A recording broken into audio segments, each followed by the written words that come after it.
Offices is now at an end. Please show them your respect. Worthy heralds, in the name of the Grand Lodge of New York, I thank you for your cooperation.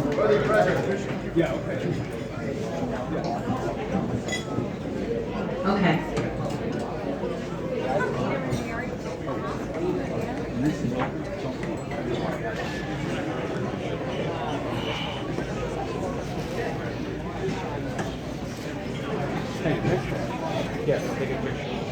Ladies and gentlemen, I would like to present the plaque to President Ferrito, the IPP. Robert, I hope you can put this in a beautiful place because it's a beautiful plaque for a beautiful person. Robert, congratulations.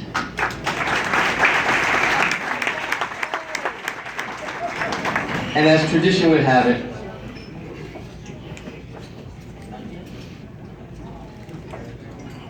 Anthony, I want to present you with this gavel. I know you know how to use this gavel. So, on behalf of the entire Grand Lodge, I congratulate you, my brother.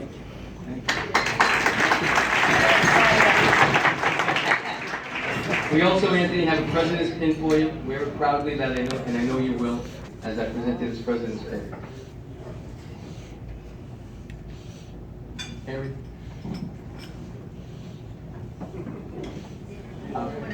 Our First Lady, a past First Lady, will now exchange flowers.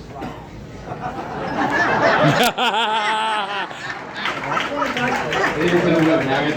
I now give you New York State President Anthony Nacarata.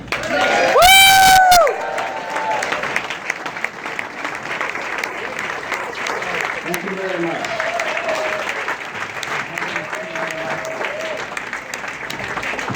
Thank you very much, brothers and sisters. Unfortunately, my voice is a little bit more raspy than it normally is. Buonasera, signore e signori.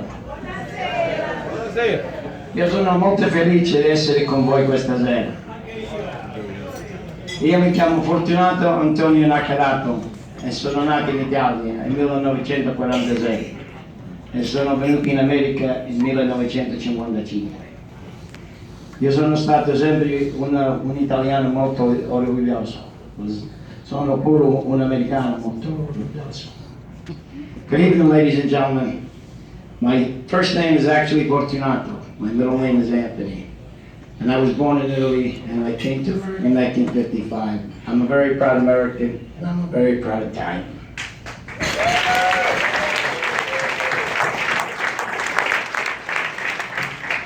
Good evening, President Robert Ferrito, National First Vice President Nancy DeFiore Quinn, National Chief Operating Officer Joseph Di Trapani, National Foundation President Joseph Shambi, past State and National President, State and National Office, brothers and sisters. A special welcome to my family and friends, and my 94-year-old mother, Rose.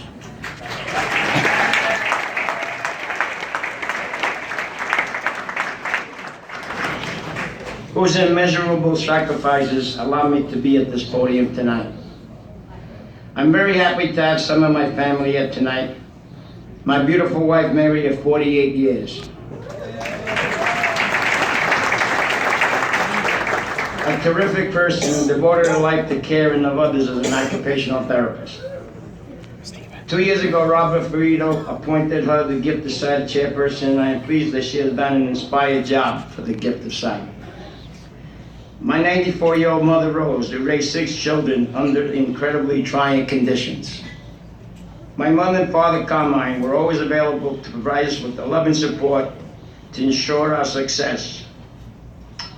Our accomplished daughter, Christina, who was always there to support us. Our devoted husband, Anthony, and our amazing 16-year-old granddaughter, Samantha. Our precocious 10-year-old grandson, Anthony. And you gotta know him to know what that means. Our hardworking and equally accomplished son, Anthony, and daughter-in-law, Erin. And our talented 14-year-old dancer, granddaughter, Grace.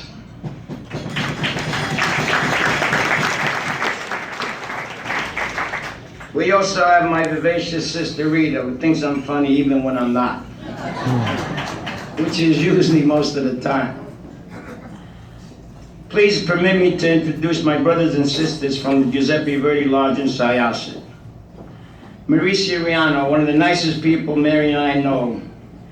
We also remember our husband and our brother, Mario Soriano. A very proud Italian American, who I said was the heart and soul, Marie, of our lodge. My brothers and sisters from the Giuseppe Verdi Lodge, please stand. They're all right there.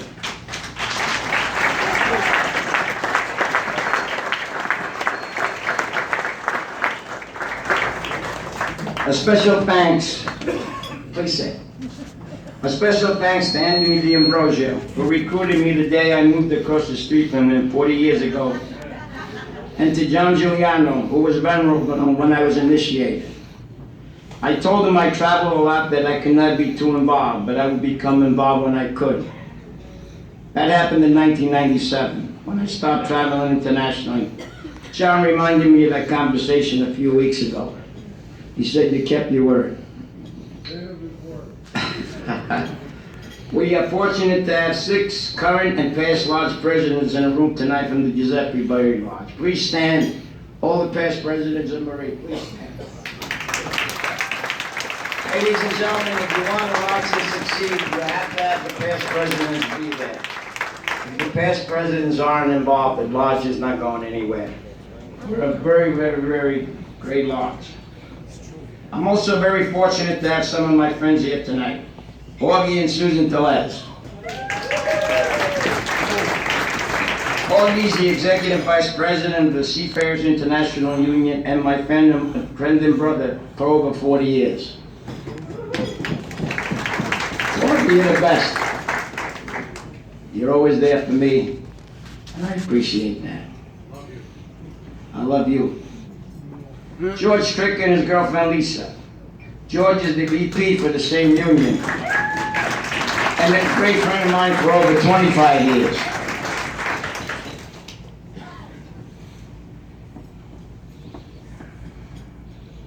Bruce and Jean Smith, members of our lodge and friends since the 1970s.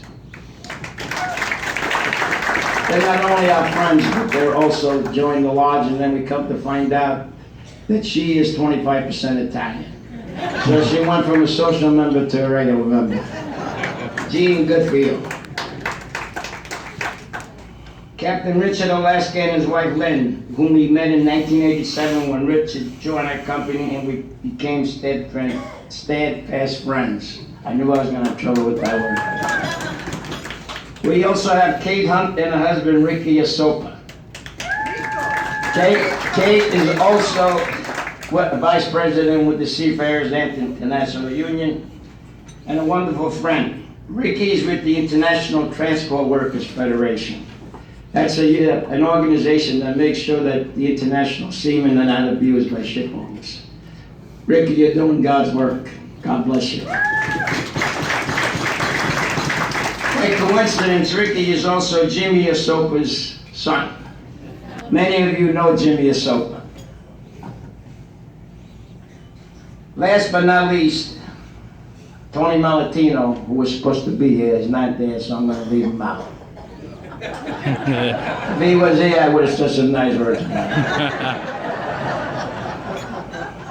Since 1978, I consider myself very fortunate to be associated with the Sons and Daughters of Italy in America. As an immigrant who came to America 64 years ago, with my parents and 5 siblings, tonight I have the distinct honor to have been sworn in as state president. My immigrant experience has left an indelible mark on my character. It has been the moral compass for my entire life. Many of you who are immigrants or grew up in an immigrant home will be able to relate with what I'm about to say. When I arrived in America on October 3rd, 1955, I was 9 and went into the 4th grade without knowing a word of English. Needless to say, I had a difficult time. But I overcame it with the help of some caring teachers and sheer perseverance. My parents also were treated very disrespectfully. We never owned a car. Kings County Hospital was our medical plan. And we lived from paycheck to paycheck. We lived in three-room apartment on the 6th floor of a 6-story walker for 3 years until we could afford a larger apartment. In a few years, my parents managed to save $3,500, and I don't know how you did it, Ma. Where you got that money?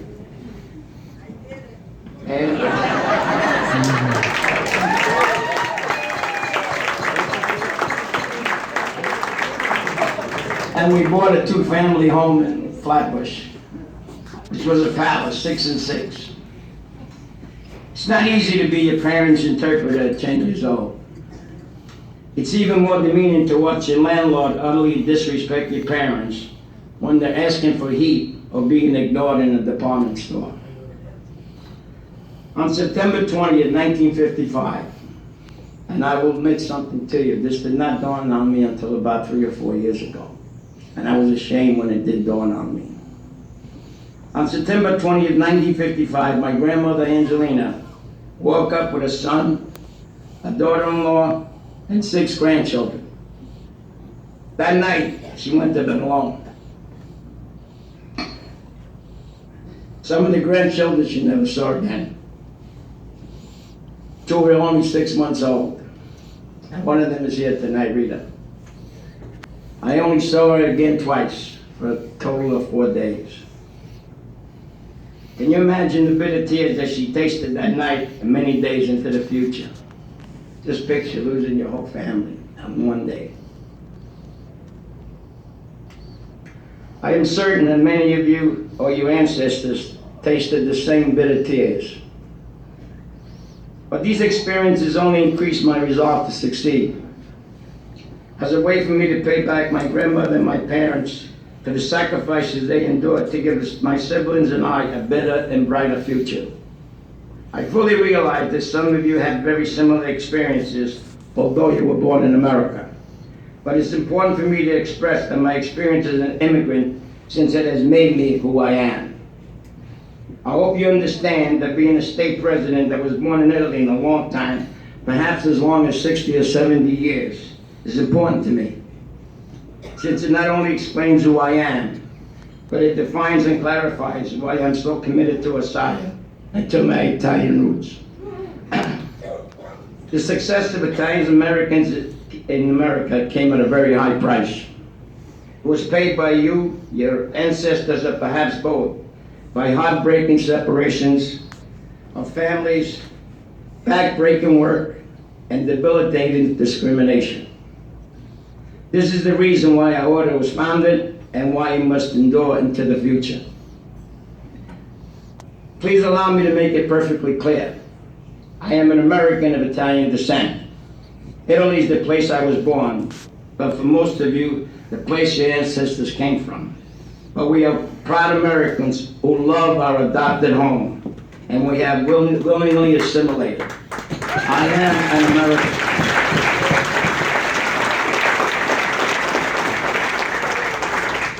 Here are some statistics for you to consider to prove our assimilation into America.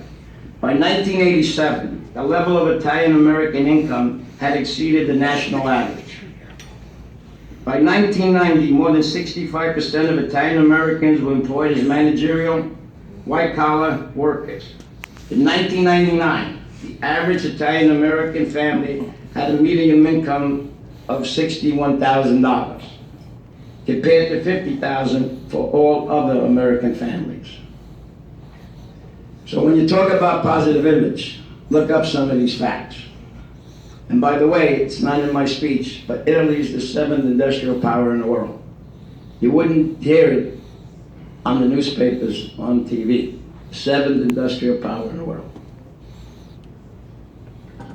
For 114 years, Osdia has given the means for thousands of us to enjoy and share these common traditions. The success of any organization requires the hard work of dedicated men and women who are willing to give their time and their resources for a common cause. As I am fond of saying, our beloved Osdia took audacity and imagination to conceive, courage and tenacity to build, and commitment and fortitude to preserve. Brothers and sisters, much too often I hear someone ask, what does the Supreme and Grand Lodge do for us? Let me be perfectly blunt. During these difficult times, when our most revered Italian icons like Christopher Columbus and our cultural and heritage are under attack throughout the United States, it is absolutely essential that we continue to work together and speak with one voice.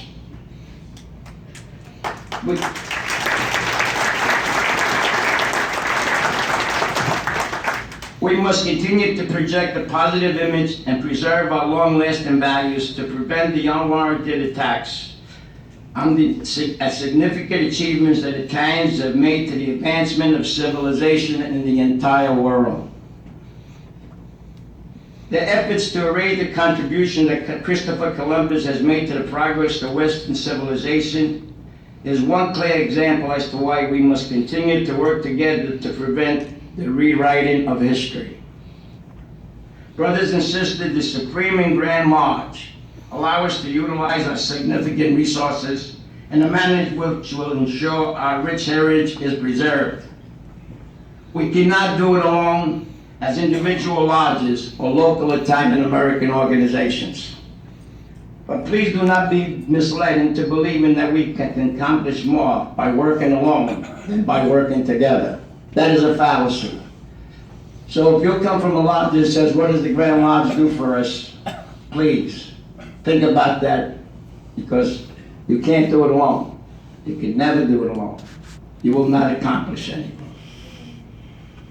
I'm pleased to report that we have recently utilized our CSJ to obtain long overdue justice. My congratulations to President Ferrito, John Prada, and Michael Santo for their brilliant effort to obtain an apology from the government of New Orleans for the lynching of 11 innocent Sicilians in 1891. Again, it shows that what we can achieve when we work in unison rather than individual lodges without a state or national presence. However, we must accept that we need to give respect in order to get respect. We must fully embrace that an injustice to one is an injustice to all. We cannot demand to be treated fairly and respectfully unless we are equally willing to give others the same rights. To be more effective in fighting hatred and bigotry, we must actively partner with other ethnic groups to maximize our effectiveness. I would be remiss if I did not recognize the non-Italian spouses in Osdia, including our new First Lady Mary, who worked very hard to contribute to the mission of our order. We thank each and every one of you for everything that you do for us.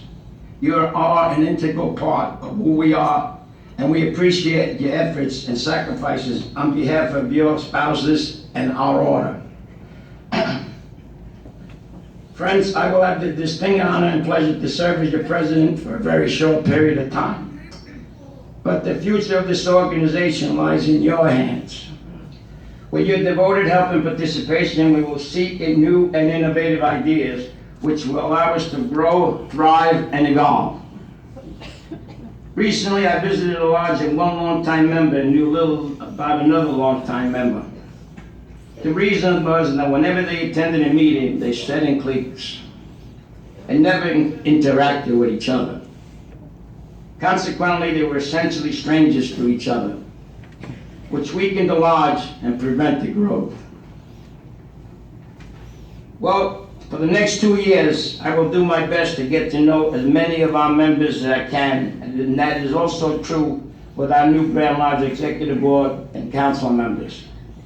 We have agreed that when we attend any local lodge function, we will respectfully request that we be seated with your members and not a state table. And that will definitely include me. By being distributed among the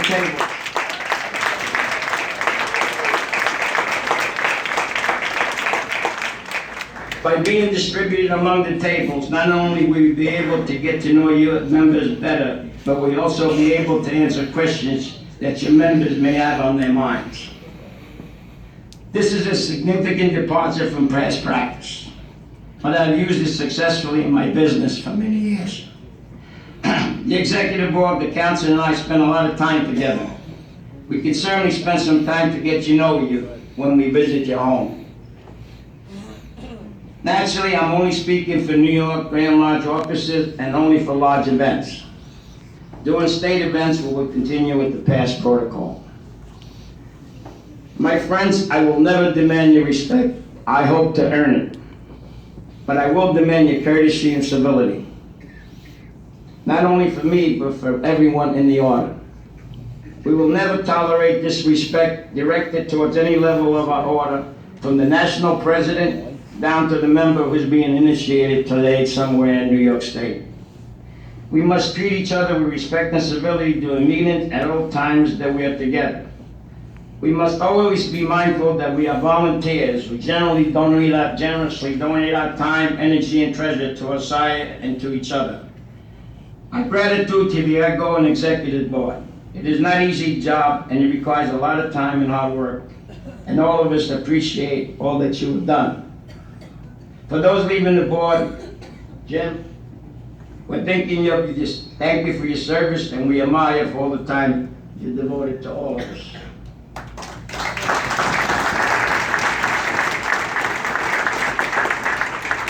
We welcome our new board, and we wish you well, and we're certain that you will excel in everything that you do. As a board, we have committed to each other that we work together in a harmonious manner so that we may live up to the oath that we took tonight. The welfare of the order is and will always be our number one priority. There is no other priority. We're here for you. Will all the past New York Grand Lodge presidents please stand up?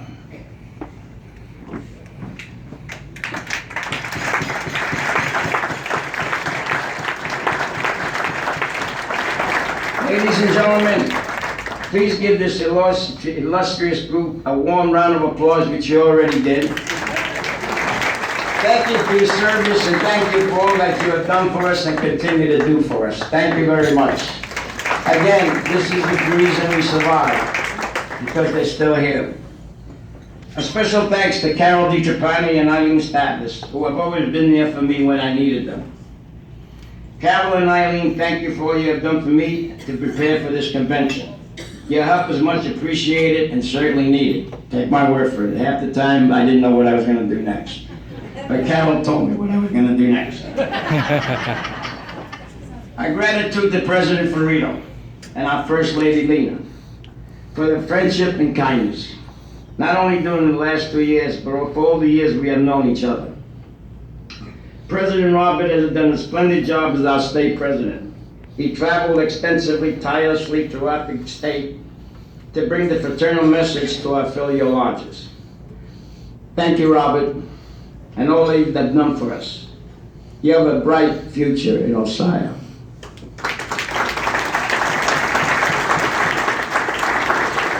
I look forward to seeing your accomplishments in the future, and I know you will have many. Good luck to you, Alina, and your entire family. If you're not a member of Osdia, join us. Your reward will far exceed your commitment. If you are a member of Osdia, please dedicate yourself by becoming more involved. May God bless you, and may you always look kindly on us, America, Italy, Osdia, and our brave troops fighting for our freedom throughout the world tonight. Together today, tomorrow, and forever. Insieme oggi, domani e per sempre. Grazie e buonasera.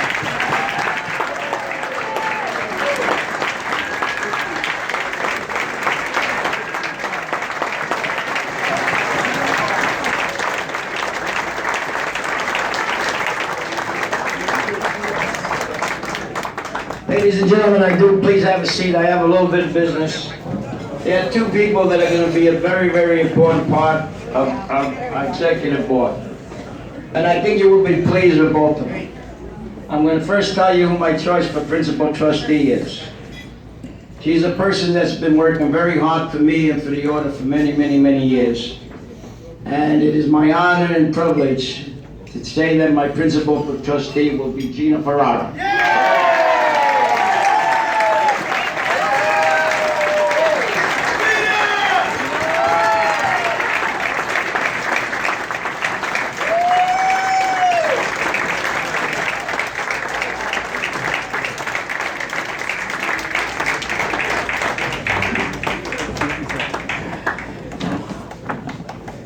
And like I say, I think you're gonna love the next choice also.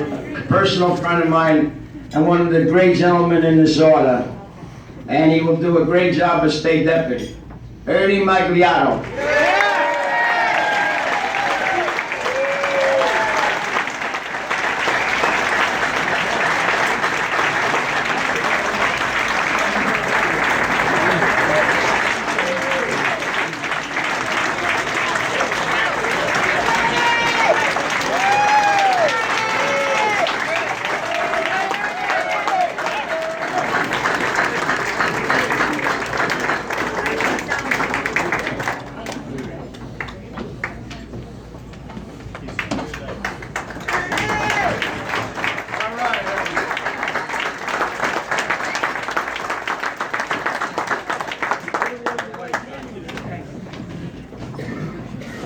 Thank you very much for your attention, and congratulations to the new executive board. May God bless you all, and we're gonna have a good time tonight. Don't get tired on me. I expect you to stay up until 3 in the morning.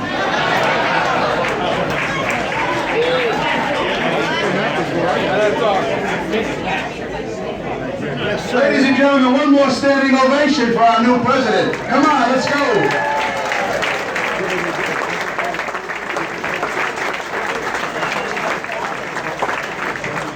My brothers and sisters of the Grand Council, Tony Nacarado just asked me to tell you all tomorrow morning's meeting and session will be of casual dress, collared shirt, pants, no suits, no ties, and we look forward to that as we do in the summer as well. I thank you all for your kind attention. God bless everybody. Thank you very much.